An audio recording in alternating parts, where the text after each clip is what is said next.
Hi, let's talk today about Deno, CSS Cascade and clean code.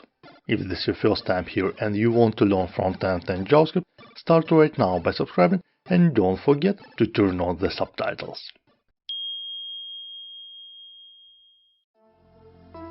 Let's start today from the next part of the JavaScript Visualized series, namely JavaScript Visualized Generators and Iterators by Lida Haley.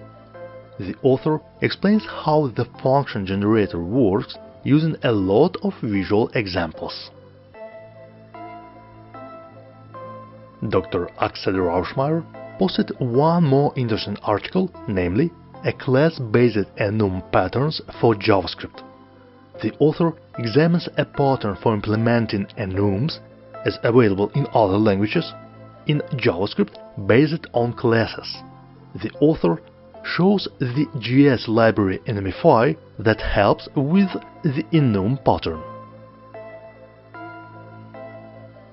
The next point in my list is not too technical article, but quite enjoyable. Building LightOS with React Native is the story of writing the operation system for the Light Phone 2, why React Native was chosen and how it was built. Take a look.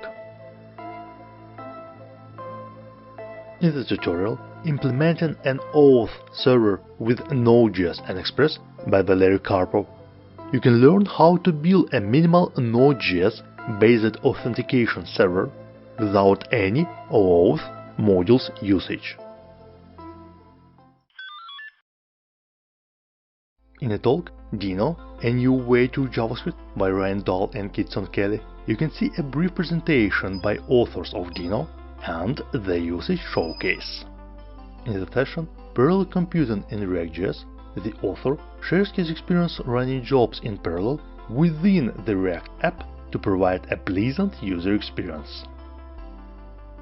A Short History of Body Copy Sizes on the Web by Florence Verschelda is a curious look into how default text sizes have changed over the years, some thoughts regarding the default size, and what modern variable solutions are.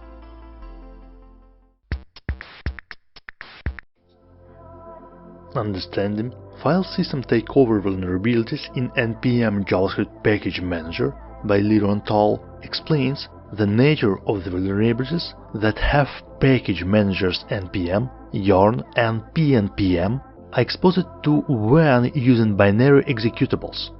You can read the details on Sneak blog.